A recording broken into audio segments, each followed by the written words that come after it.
Bisnis pertanian dan peternakan memang menjadi sektor bisnis yang menggiurkan di Indonesia. Hal ini tak terlepas dari iklim serta kondisi alam yang mendukung untuk membudidayakan berbagai macam hewan ternak maupun tanaman. Tak hanya itu saja, di Indonesia lahan masih sangat luas dan subur.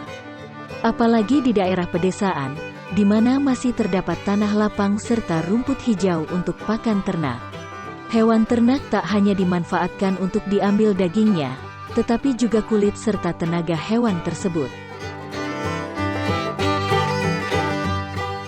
Mengetahui ada banyaknya manfaat yang bisa Anda dapatkan dari memelihara hewan ternak, tak heran ada banyak sekali pebisnis atau pengusaha di bidang peternakan yang sukses. Untuk memulai bisnis ini, Anda bisa menjalankannya secara individu maupun bekerja sama secara kelompok.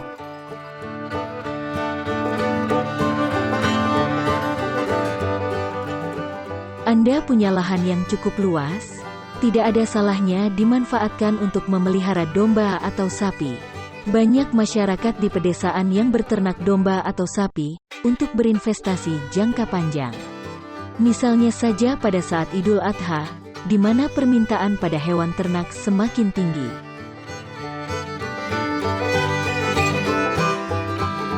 Perawatan domba maupun sapi cukuplah mudah. Yang terpenting adalah menjaga kebersihan kandang, serta mendapat makanan yang banyak. Sehingga mereka dapat tumbuh sehat dan bugar, lalu harga jualnya juga akan tinggi. Namun, dari gambaran tentang potensi yang menggiurkan tadi, ada satu hal yang harus diperhatikan, yaitu mengenai pakan ternak. Di Indonesia, ketersediaan dan kualitas pakan hijauan masih jauh dari cukup. Hal ini disebabkan oleh pakan hijauan yaitu rumput, sangat tergantung pada musim. Pada musim hujan ketersediaan hijauan cukup bahkan berlebih, sebaliknya pada musim kemarau ketersediaannya masih kurang. Kenapa bisa terjadi demikian? Padahal lahan pertanian di Indonesia sangatlah luas. Ya, sebabnya adalah mereka para petani, membersihkan lahan pertaniannya dari rumput liar, agar tidak mengganggu tanaman pertaniannya. Di sisi lain para peternak membutuhkan rumput untuk pakan hijauan ternak. Banyak peternak yang sengaja mulai membudidayakan rumput untuk pakan hijauan ternak mereka. Rumput yang biasanya dibudidaya adalah rumput odot atau rumput gajah.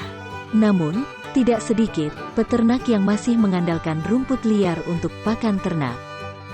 Kebanyakan dari mereka adalah para peternak yang tidak memiliki lahan untuk membudidayakan rumput. Rata-rata kepemilikan rumput budidaya baru mencapai 4,4 hektar per peternak. Jumlah ini masih kurang dan hanya mencukupi sekitar 65% kebutuhan pakan hijauan ternak mereka. Sehingga, peternak harus mencari rumput liar. Bagi mereka peternak yang mempunyai cukup modal dan memiliki lahan, mungkin bukan suatu masalah besar. Tetapi, bagi mereka peternak skala kecil, yang tidak memiliki lahan yang luas, ini menjadi hal penting yang harus dipertimbangkan. Banyak peternak menggunakan cara alternatif, yaitu dengan menggunakan pakan fermentasi. Mereka membuat pakan fermentasi di saat musim penghujan tiba, di mana rumput hijauan sangatlah melimpah. Dan menggunakan pakan tersebut pada musim kemarau, di mana rumput hijauan sangatlah kurang. Sebenarnya ada satu solusi yang mungkin bisa digunakan, yaitu peternak bisa bekerja sama dengan petani. Para petani menanam rumput di sekitar tanaman utama yang mereka tanam. Selanjutnya, petani memberikan rumput tersebut kepada peternak. Dan sebagai gantinya, petani akan mendapatkan pupuk kandang dari peternak. Kegiatan tersebut akan menjadi simbiosis mutualisme di antara petani dan peternak. Dan para peternak tidak lagi kekurangan pakan hijauan untuk ternak mereka.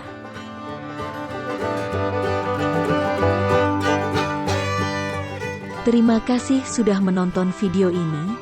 Semoga dapat menginspirasi Anda semua. Dan sampai jumpa pada video berikutnya.